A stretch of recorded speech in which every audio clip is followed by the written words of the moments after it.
dugout. She's getting, I don't know, extensions, I think, maybe. I think that's what's happening. She's extensioning the extensions. All right.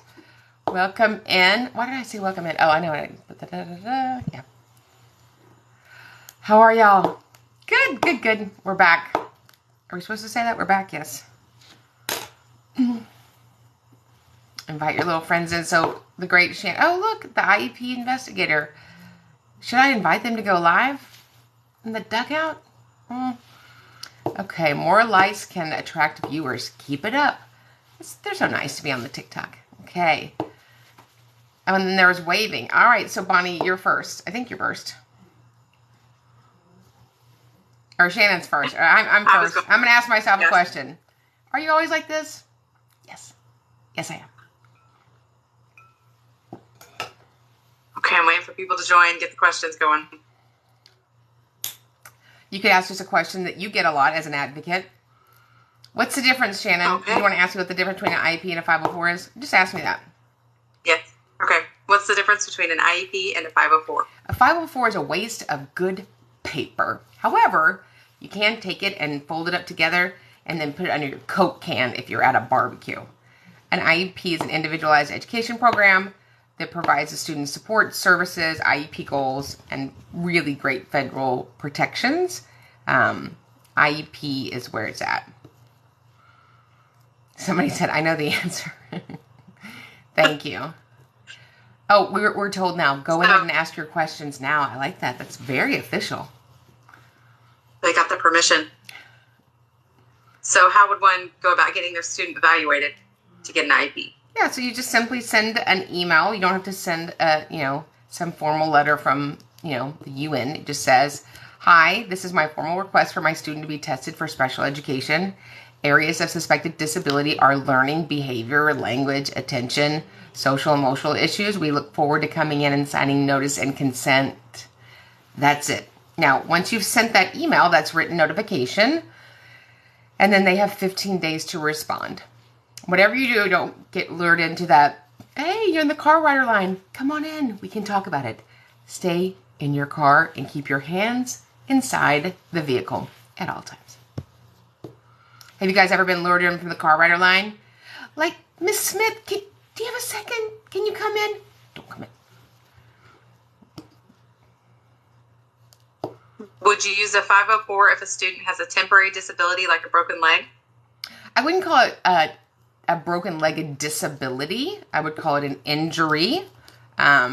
Certainly, if they need supports, we can put that in place. If you're in general ed, that's not hard to accommodate that. If you need, time to get between classes, but that's not a federal eligibility. Is it true in Texas that pre-K cannot get speech in the speech room, but they get it in their class? So, speech is delivered in the most appropriate setting. What you need to know about ECSE, Early Childhood Special Education Services, is the initial criteria for being in ECSE is that all of those cherubs have a speech impairment. So almost always the speech language pathologist is going to push in to deliver those services. However, if there's something acute or unique about your student's speech impairment that requires them to have a pull-out model, that's certainly something you can talk about.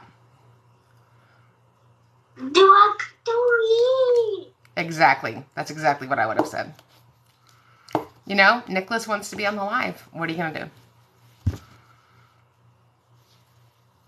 Okay, someone asked, can I register and pay now for the 2-day training on Zoom and take it this summer? She said, they said they're currently teaching and not available until the summer. So you can take the 2-day trainings on demand anytime. You can take it in the summer. You can take it on Antarctica. I don't know if that's a location. We have our 2-day virtual that will be live and interactive this weekend. We haven't done that in over a year. We're very excited. But yes, the on-demand is available whenever you can do it.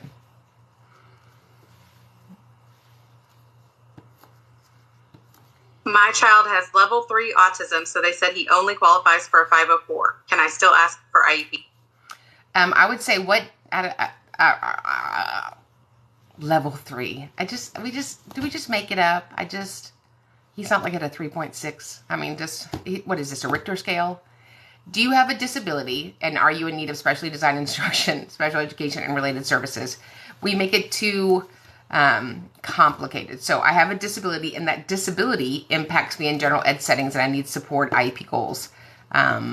So I don't know what level 3 means, but that sounds like it probably needs support. I feel like I'm a level 3. Is that like out of 3? Okay, school doesn't have a budget for. School doesn't have a budget for hairspray? Let's start over with for you. one-to-one. Oh, they don't have a budget for it? Oh, well, if they don't have a budget for it, then that's fine. Just forget it. If you don't have the budget, so sorry we ask. So here's what I would say when somebody talks about their budget.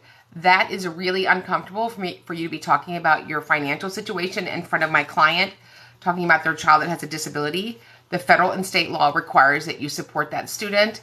If you have budgeting issues, that's something you would need to discuss with somebody else. However, if your school district is unable to provide them the supports and services they need because of a budget issue, then we're happy to be provided out of district placement at the district's expense.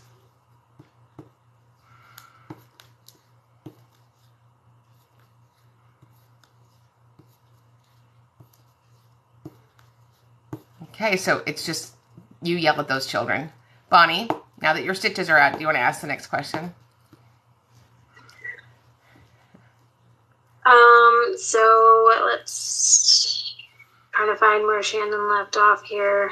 If we choose to transport our children to school, does the district need to reimburse? We have an IEP. No. I mean, special education transportation is a service that's offered to some kids with disabilities. If for some reason the parent chooses to decline that and transport themselves, that's just an option that you have. Can you explain the difference between accommodations and modifications in an IEP? Yeah, so an accommodation impacts how you learn. An accommodation, a modification impacts what you learn. So I am doing this live, sitting in a chair. I could be doing it standing up. So when you modify something, you change the learner's expectation, and the product you give that student is different than the general ed students will get. Is it bad to refuse mediation for a state complaint? For IEP meetings, arrogance, they do what they want, now filed and refused. No, I mean, I have lots of clients that we refuse mediation. Mediation is a collaborative option of one of your dispute resolution options. It's voluntary. I'm not going to waste my time or my client's time if I believe that the other side is going to come to mediation just to waste our time and to upset the parent. But if I believe that they want to mediate in good faith, that's the question, the legal question. Do you come to the table in good faith to negotiate an outcome? If you do, let's do that. If not, I'm good. We'll just see you at the findings or the due process hearing or the federal complaint. As a teacher, how do I advocate for a student to have a 504 IEP when the parent doesn't want them to? So all you can do is offer that as an option. Ultimately, it's the parent's decision. Special education is consensual, and the parent is the only one that can provide that consent for the school to then provide services. And I want to say about that, there are many cultures, there's certain beliefs in certain populations that very much go against special education, and that's none of my business. And so ultimately, it's the end of the day, it's a parent's decision whether or not they accept the services. Can an SLP deny direct service and only do consult because the student has a BIP? No. I am allergic to consult. I was in an IEP meeting today, and the person was a related service provider and just done an evaluation and said the student qualified for the related service and they were going to do consult. I'm like, let's clear this up. If they need the service, then you have to, what's the word I'm looking for? Provide it, right? Because the other teachers don't need anything else to do. Perfect. Can you come speak to our district's SPED department as teachers are struggling?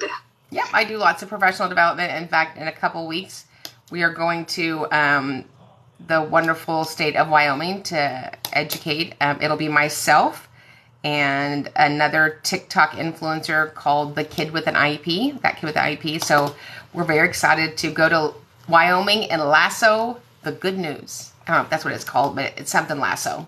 I don't know if I need to order a lasso. Probably Alicia's bringing me one on the plane. Can you bring a lasso on the plane? I don't know. It's probably, I'll have to check my lasso.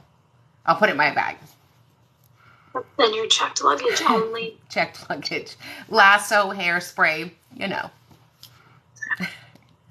Can you have an IEP if there is only a social work need? So I'm thinking maybe that means social skills need. I mean, you can have an IEP if the student qualifies for counseling as a related service, depending on where you are in the United States. That would be a social worker, an LPC, an LSSP.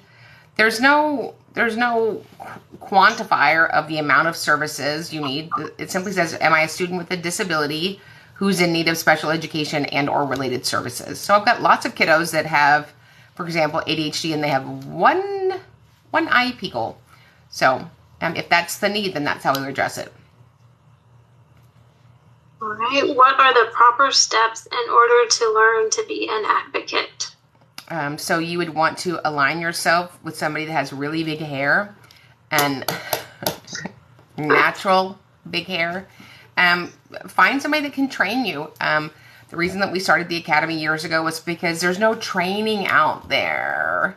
There's some goofy courses that you can take for some goofy people, but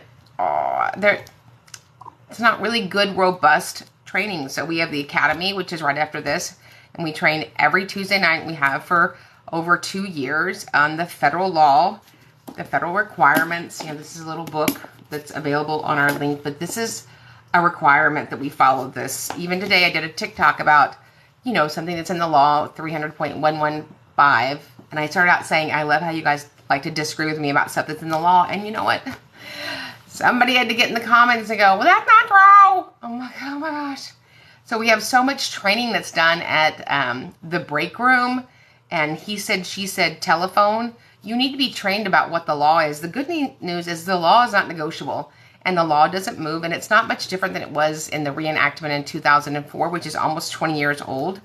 7.5 million children in America have an IEP, and they need advocates to represent them so they can have successful student outcomes. So please come join us and train with us. We have the weekly Academy, which you are welcome to join tonight.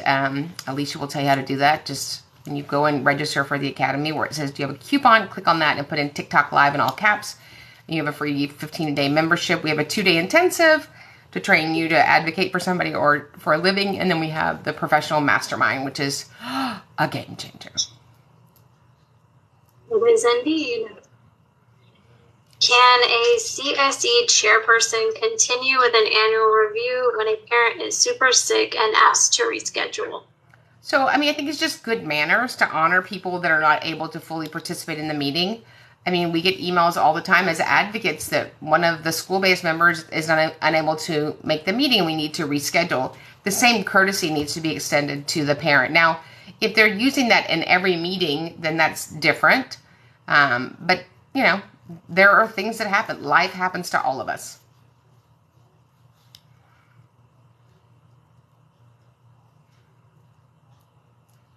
I will pass it off to Christina.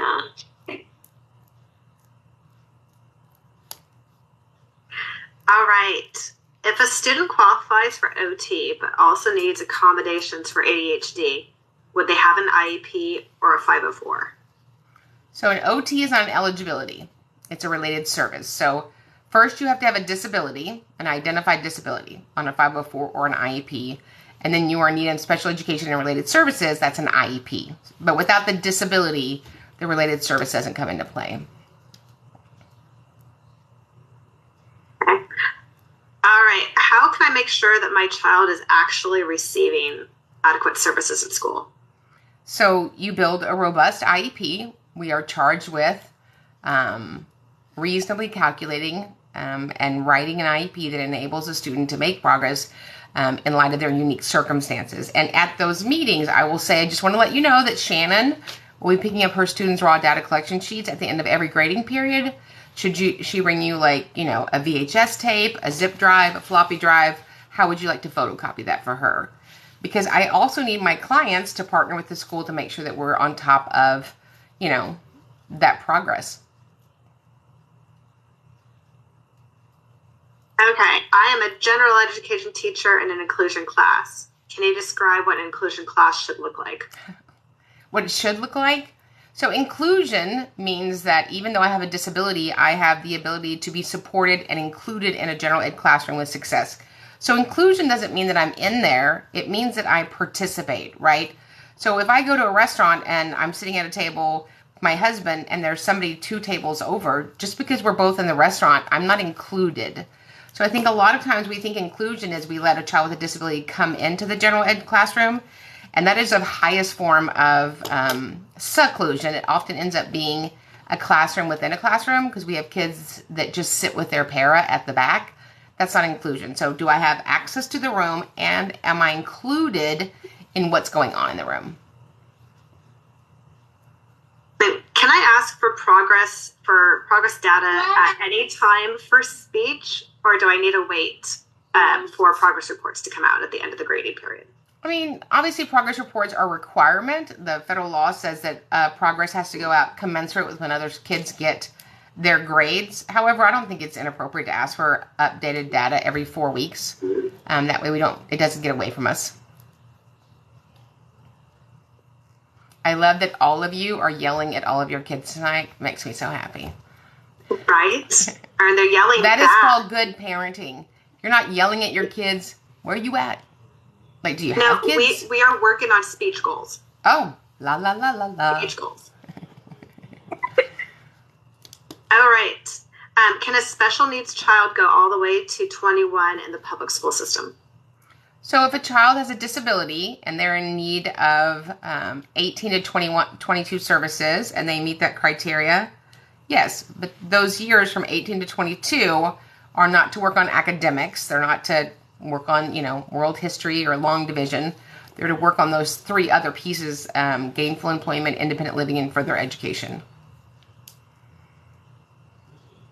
Then what should raw data collection sheets look like? It should look like a human filled. What I have is lacking. It should look like a human filled them out. That's what they should look like. You ever get raw data collection sheets and it's exactly perfect all the way down? Guess what we call that? A lie. Yeah, it's a lie. Yeah. So if you had a piece of paper and you were writing on it for 6 weeks, each thing wouldn't look exactly correct. But in the software where your IEP goal is, every software that's used in the United States has the ability to generate a blank data collection sheet, and you should fill those out based on the criteria that sits inside of the IEP language. I love this. I was told at my son's last IEP that my I expect progress shirt was passive aggressive by his principal.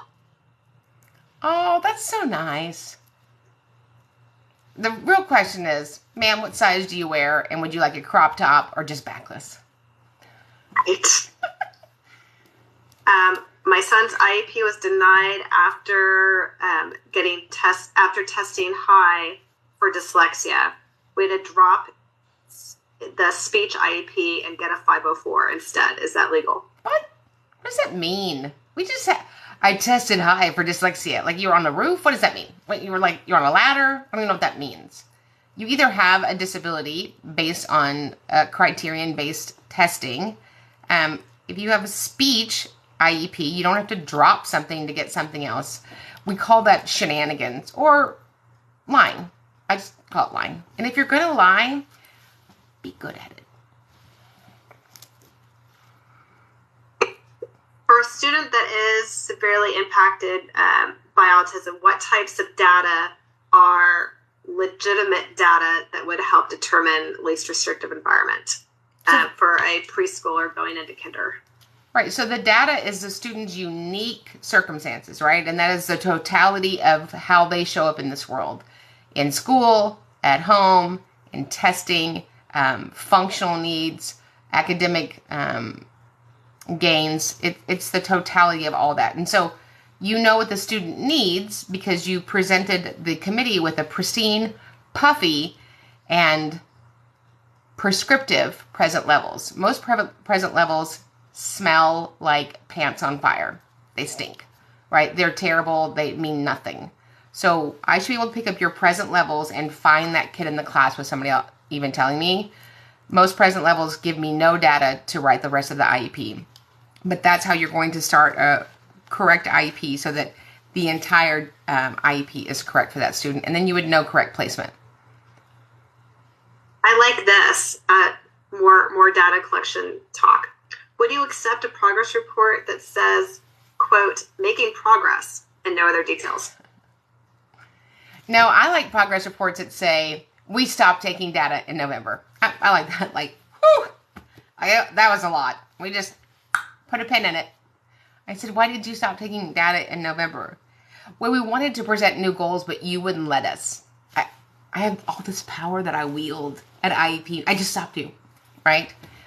So the IEP progress report, while it doesn't need to be the Gutenberg Bible, it should tell me how you got to those outcomes. He's making progress. He's on track. He's not going to meet it. He's going to meet it. It should have some comment about what you were working on and if it was working. If it's not working, the school-based members are charged with calling an IEP meeting and saying, come back, let's make adjustments and do different delivery of the product, different setting, change something up. But we don't just let it just finish the year like you didn't do anything. All right, I'm going to ask one more, and then I'm going to pass it back to Miss Shannon. You ready? All right. So what type of data would I look for in an FBA? So you would look for data that tells you a hypothesized function of the behavior, right? We're assuming what we think is knowing. Let me just start over. Let's start over. Just answer that question again with feeling. We'll just end and action. Take you from the top. Christina, do you have a question? I do. It's about FBAs. What? Right? Do I need one? I might need one, actually. You both need one. I think we all need one at some point. But this person was asking, what type of data would you look for in an FBA? So I would look for data that came from teachers that work with him, that would include the parent, that would show me how the kiddo shows up during the day across settings and what the behavioral need is that you need to address. And then hopefully in there's a hypothesized function of the behavior, right? What do we think that he's doing to access or get rid of on this behavior? And then how do we work to mitigate the impact of that?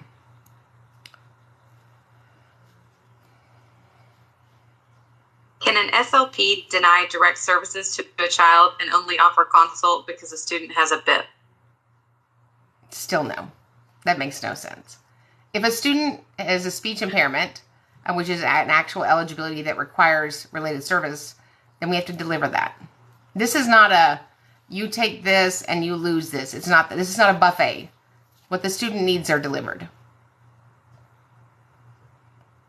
School is putting child in standard without doc order or my permission. What can I do? Why is there a standard at the school? And if that's not part of the IEP that we agreed upon, that's a violation of FAPE.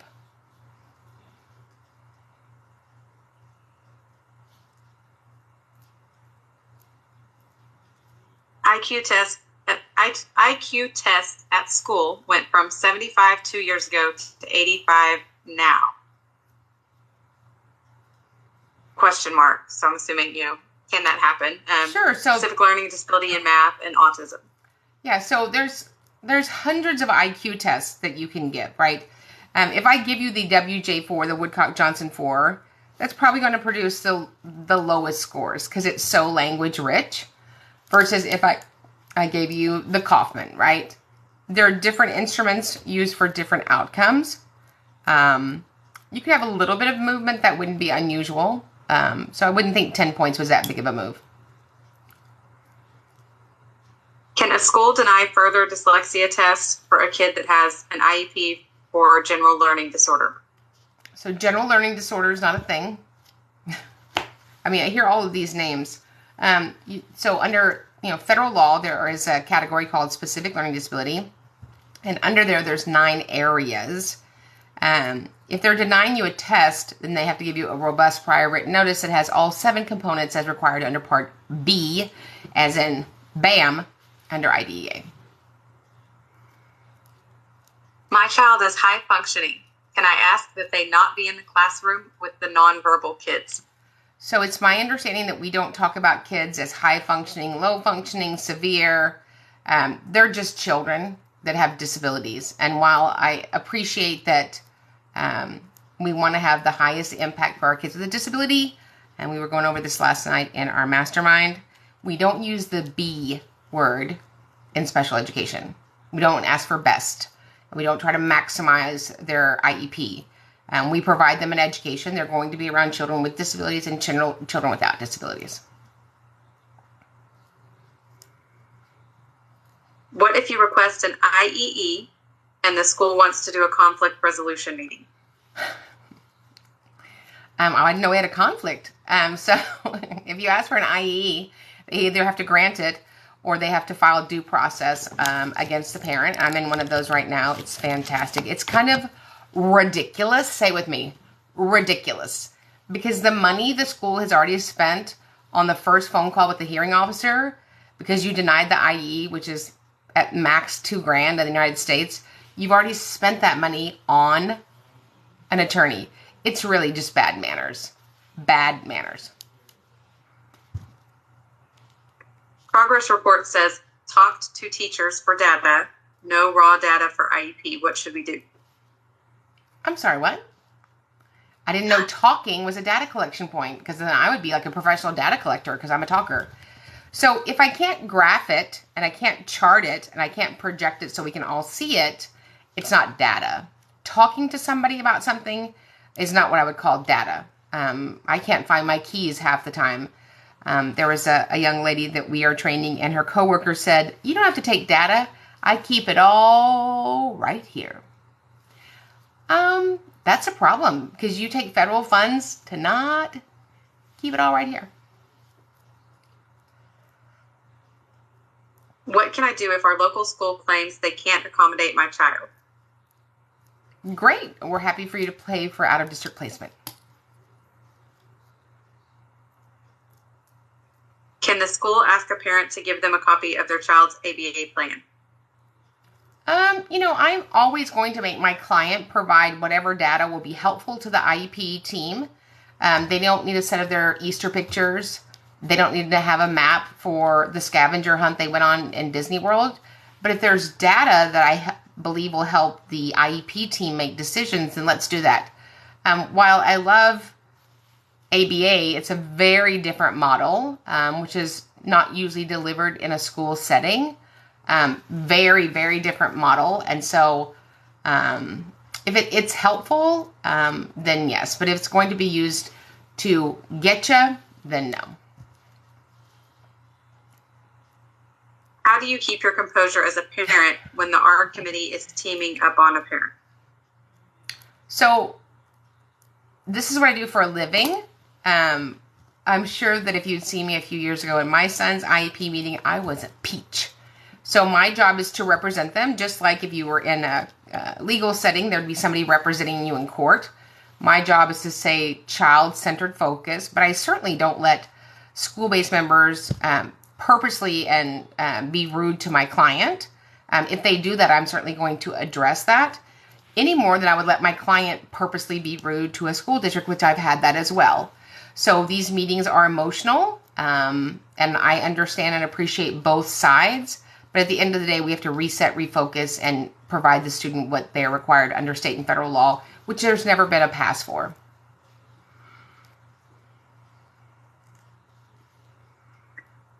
How do we discuss you possibly being amazing? I asked it twice. I think they're asking how do they become an advocate? Oh, I thought you meant, how do we discuss me being amazing? I thought that was you, yeah. Well, I don't know. Maybe they want you to be their advocate too. I don't know. Yeah, so we have lots of trainings. If you're interested in representation, I'm available, or we have an amazing team of advocates that I've personally trained. You just email us at advocate@specialeducationacademy.com. If you would like to go out there and crush it and advocate for kiddos, we would love to train you. Do you ever side with the school district in a disagreement? So I side with the data. And if the data supports what the school is proposing over what the parent is proposing, I'm always going to go with the data. Believe me, there are people that I don't advocate anymore because they disagreed with me. Okay, that's fine. I'm not in the agree with you business. I'm in the advocating for children. And we have to follow the parameters and limitations of the law, and the parameters and limitations of public education. So I appreciate it. I've been in the fight, and there was nothing more important to me than when I was advocating for my son. But you have to be reasonable, and sometimes parents aren't reasonable, sometimes schools aren't reasonable, sometimes attorneys aren't reasonable, sometimes advocates aren't reasonable. So it's my job to make sure that I stay student-focused and based on what I know and the information I've been given, help give recommendations to the parents about what I believe would be best for their student.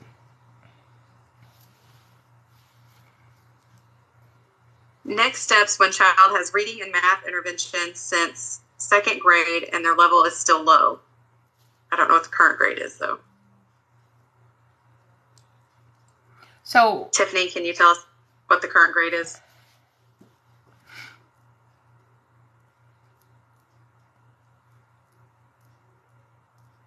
So somebody just asked me how much do I know about advocating for deaf children going to residential school. That's interesting because tonight we're starting a series on expanded core curriculum. So we would love to have you join us.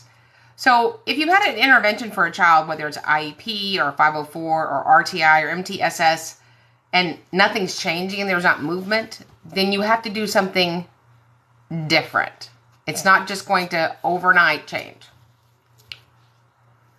And Tiffany responded, the student is now in 5th grade. Yeah, then what we're doing is not working.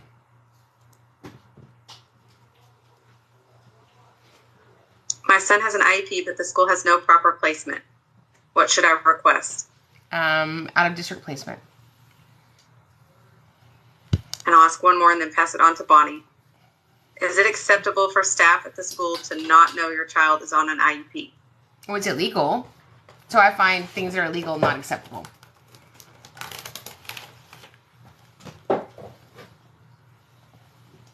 Okay, so is taking the STAR test in Texas for high school, do they have to do the 30 hours of tutoring? No.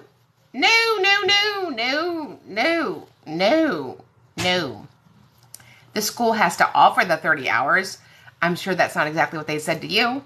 And so when they offer it, I say, well, thank you so much, Christina. We will accept the hours at 0. And knowing that if Shannon and her family would like to access the hours during the academic year, the district was more than ready to provide them. But no, House Bill 4545 is a joke. Why do you say that, Karen? Because these are children that are academic years behind, and we make them take tutoring hours at grade level, but they're not on grade level. So the intervention is giving them levels that they can't do. It's not filling in the gaps in their deficits. So it's completely stupid, and it was driven by moneymakers and Pearson and people that write state testing, and it's shenanigans. Did I mention I think it's awful? I think I did. Yeah. Did y'all pick that up? That's why. Oh, sorry, my dog fighting in the background. That's because your dog wants some of that Whataburger. Do you guys know about Whataburger? Do you not? Raise your hand if you know about Whataburger, because if you don't, oh, yes. Okay, so ESY was denied for Braille instruction only. What data should I provide? I am a TBI. Okay, so ESY is two prongs. Prong number 1. Student has documented regression on IEP goals with a profound amount of time to recoup them. Rarely happens. Number 2, concern for loss of critical skills. So Braille would be a concern for a loss of critical skill. So we'll take prong number 2. I'm sure they're not going to deny you Braille instruction over the summer. If they do,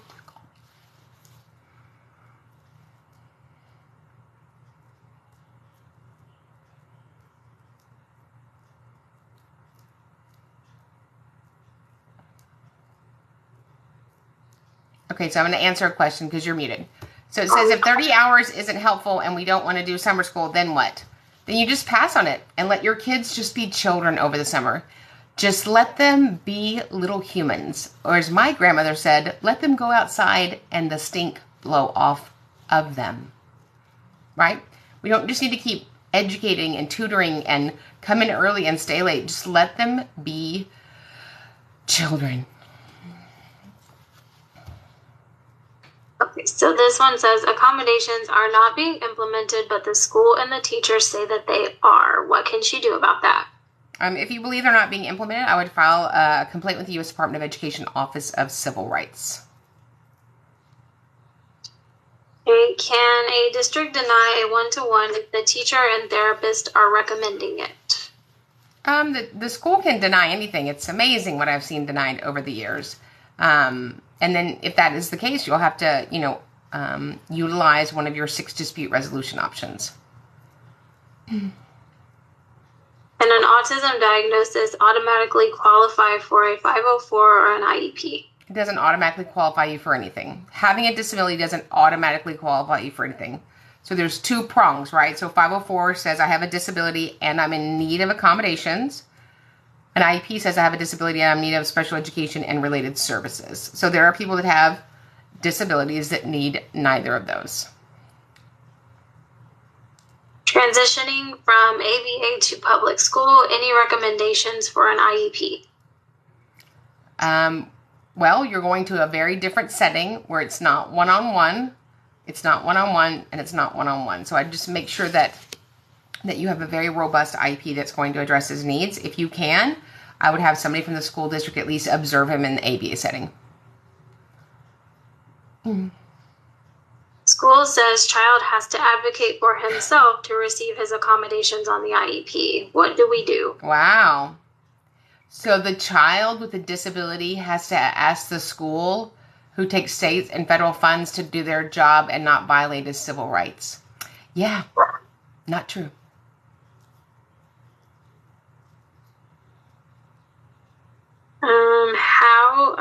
Child is at grade 4 level in reading comp and is going into high school in August. How can one advocate for an IEP?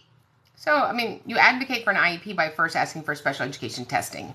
So if you're that many years behind, there's something going on. So I'd ask for a full IEP, a full individual evaluation to look at all areas of eligibility. And then based on those assessments, you should be able to determine if there's a need.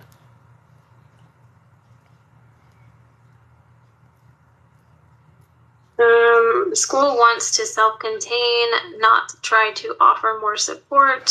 It's because they don't want to star test. How can they do this?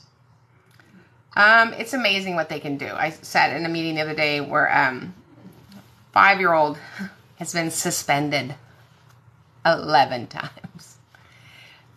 5-year-old.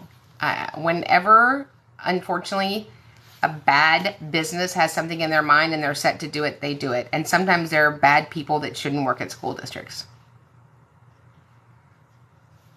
And they have attorneys with really unattractive, chunky sweaters. I just needed to throw that in there. Right, Shannon? Yes. If your attorney has a chunky sweater at the meeting, I don't know that they went to law school. I'm just saying that. Get something with buttons on it, people.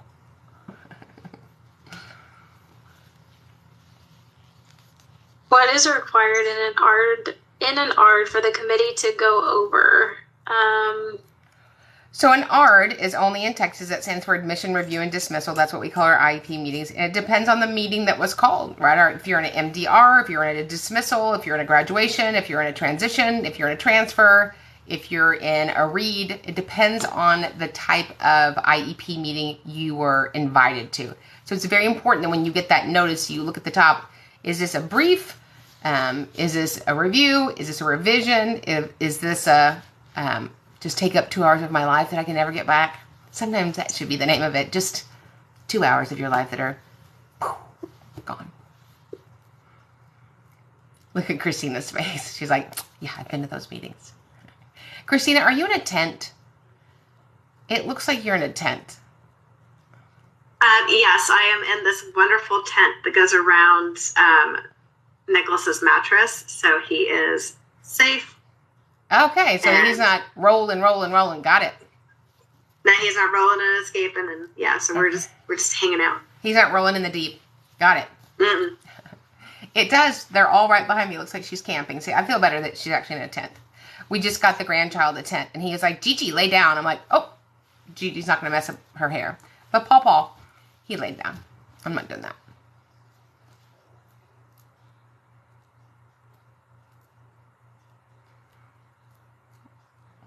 Hey, Shannon, you're it.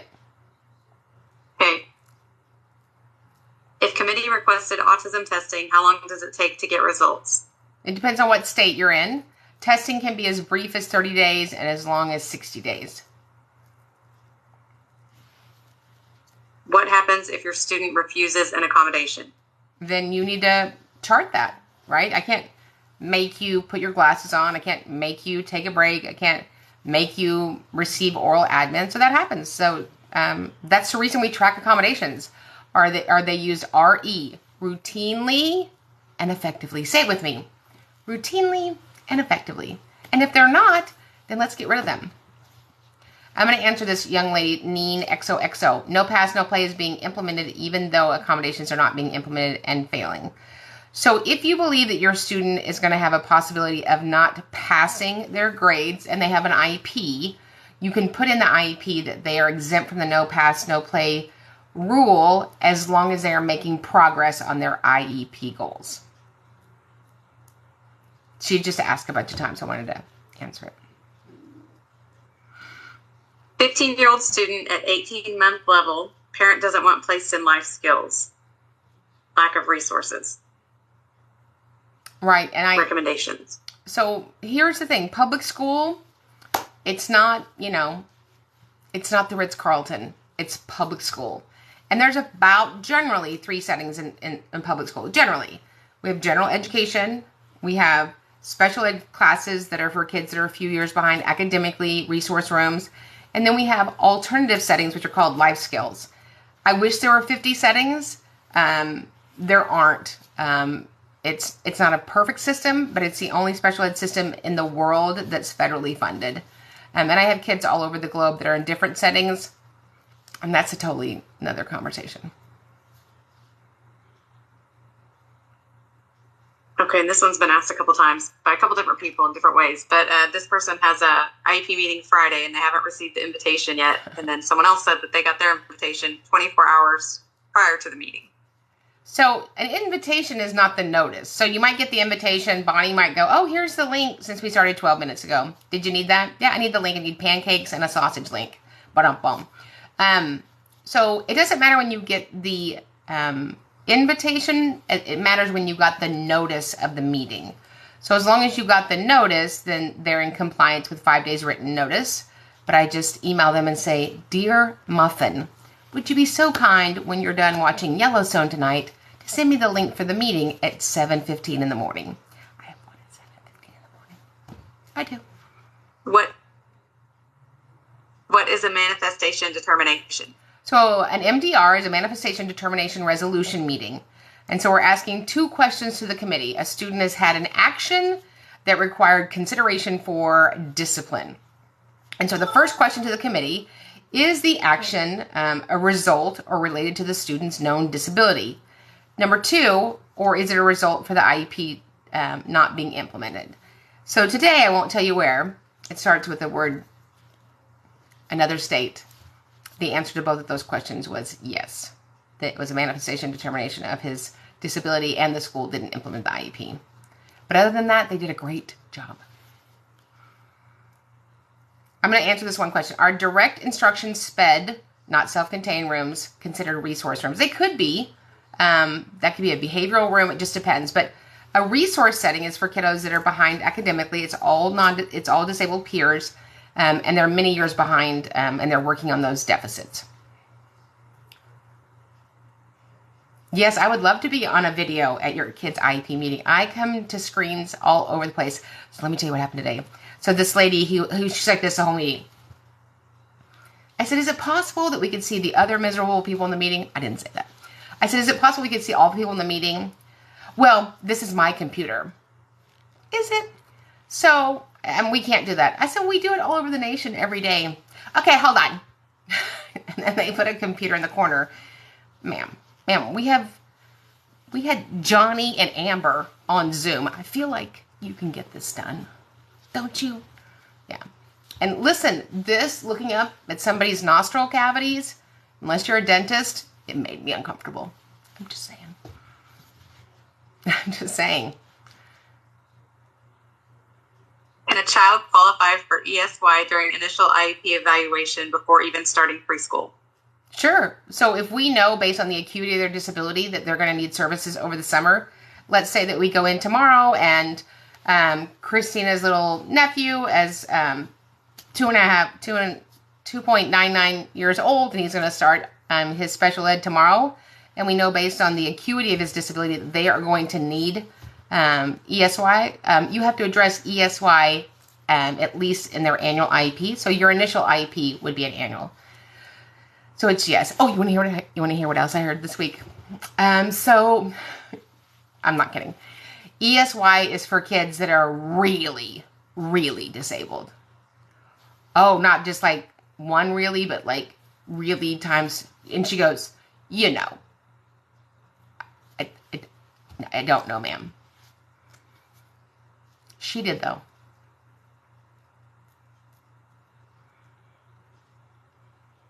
Can speech be dropped just because child is moving from middle to high school? IEP, speech and language delay. No, speech is dropped because there's no longer a need for special education and related services. We don't drop because you feel like it. Special education is not a feeling. It's a legal obligation. It's an obligation. You know, like your first marriage. Okay, we have the academy. It starts in 10 minutes. Can you tell everyone how they can join? Yes, you could just join. You could join in your heart, or you could actually go to specialeducationacademy.com. And Alicia is in the dugout, but you go to specialeducationacademy.com and you go to training, I think, and then you drop down to the thing in the deal, and then you fill it out, and there's a thing that says, do you have a coupon? And you click on it. Or as Alicia says, coupon, but we all know it's coupon, and you type in TikTok Live in all caps. TikTok does not have the letter C. If you think TikTok has a C, we have a different seminar for you, or you're not able to come to the academy. It's not like a tick that's on a dog. It's TikTok. TikTok, we don't stop. Yes. And no, TikTok's not going anywhere, just in case you believe that. Do y'all think it's going somewhere? It's not. Mm-mm. If it does, I will drive up to the Washington where those green tables and say something. Oh, look. Look, she said something. Okay. When is the MDR completed? Before or after the disciplinary action? It depends. I mean, I can call an MDR meeting anytime. I don't have to wait till 10 suspensions or 10 suspensions or 10 days out of placement. You can call an MDR to address the problem. At an MDR meeting, you're also charged with doing a new functional behavior assessment. You're welcome, Neen. So nice that people say thank you. I had somebody in the live last week, not as attractive as you people. You are the most awful person. Or I don't know if it's awful or hateful. They weren't very good with their spelling on TikTok. Well, you know what? At least I'm at the top of my game. I'm at the top. So.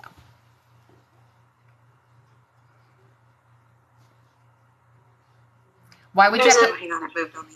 Why would you have to hold an IEP meeting for summer school? If that's going to be part of your programming, it's part of what you agreed to. Credit recovery, a student maybe had a bunch of absences. There are reasons you would have an IEP meeting for summer school. So if you refuse the 30 hours tutoring, can school take electives away? No, because that would make them liars. I would say our friend Mike Morath is going to be very concerned that you're lying to parents. And Dr. Justin Porter wouldn't like that either. And if you keep it up, I'm going to call Karen Mayer Cunningham. Is that what you want? It's not. So the law simply states that this school district has to offer you the hours. And just like broccoli, I appreciate the offer. I won't be taking any of it, though. Thank you. And nobody ever says anything. But if you don't know and you buy the propaganda and your kid that's 3 years behind sits in 8th grade tutoring and doesn't know how to write a paragraph. So there's that. Okay, how can people contact you if they want you to be their advocate? They would call me at 1-800-SIZZLE. That's 1-800. Oh, no, that's for the gas prices. I'm sorry. I wonder if that number is available. It probably is. Now, you would email us at at specialeducationacademy.com. Christina, can you call that number 1-800-SIZZLE and see who picks up? I feel like somebody that we would know on TV would pick up. I know, Kiki, that's not enough number. I'm calling now. It's an extra Z. It's 3 Z's in sizzle. Sizzle. Y'all are all dialing right now. Yes. Okay, can you tell everyone about this weekend? Oh, yeah. I was like, what's happening this week? Did something happen? Yes, what's happening? So this weekend we have the 2-day training that's virtual live. We haven't had one in over a year. So wherever you are on a balcony or in a bathtub or a cliff or a cavern, please join us. And it'll be live and interactive, and we're very excited to have everybody. Okay, and I'm going to ask one more question, then I'll pass it on to Bonnie and Christina if they have one. Can good grades make an IEP null and void? Can they get rid of the IEP if student is doing well? Nope. I had a student that was a salutatorian. That means she was a Torian and she saluted. So if there's an educational need, there's an educational need. This is what I think about your grades. They're not real. By the way, if your kid is the salutatorian or the valedictorian, they're probably not. Right? We can't believe in grades anymore. Ever, ever, ever. Say that. And we're going to take one more question because I have to put on some more lipstick and do a costume change. Not really. But I do have to put on more lipstick. Shannon, they're waiting on you. Bonnie's having her Whataburger and Christina's in the tent. I got it. So what is starting tomorrow? Do you have a series starting tomorrow? We do have a webinar starting tomorrow. It is something. It's going to be so good. This is the week of webinars. So tomorrow I'm going to have it in my book because I wrote it down backwards. So tomorrow night's webinar is at 7 p.m. You can register for us. You can register with us. It's on ESY, Extended School Year Services. You want to be a part of that. And then at noon, Thursday the 13th, we have a webinar for special education resources. All of those are available in the link of the deal of the paperclip of the bio on our website. Can you pin the upcoming event? Ooh, that's like when people go, I'll just put it in the chat. Ma'am, I don't know how to get stuff out of the chat. I'm going to need you to put it in the mailbox for me. You guys are welcome. I'll put the website. Oh, it's pinned to my bio. My bio has a pin. Like, is that like a homecoming mom? Like a sash? Yeah. You've been crowned. Yes. What if we had IEP shirts that said, it's not me, it's you? The reason I IEP on Zoom is so I don't bite anybody. I feel like that would be a good shirt. Okay, we'll take one more question, then we're going to jump off. Mums. Yes, Kiki. Okay, do we need... How do you fight the removal of OT? Okay, go ahead. Go ahead. Who was going? Okay, go ahead. How do you fight the removal of OT when the student clearly needs it? Well, I would say, where's the data? Where's the evaluation that was completed that says he no longer meets eligibility? So we got into special ed, same way you get out. We had a test to get in. You have to have a test to DNQ them. Okay? So you need to book me sooner than later. Sooner is before later. Or later than sooner. Okay? All right, you guys, we will see you on the Academy. Remember, when we get it right for the child, we get it right for everybody. We have a webinar tomorrow night starting ESY, and then we'll have a webinar every other week so that you guys can be fancy and informed to serve kiddos. Remember, we get it right for the child, we get it right for everybody.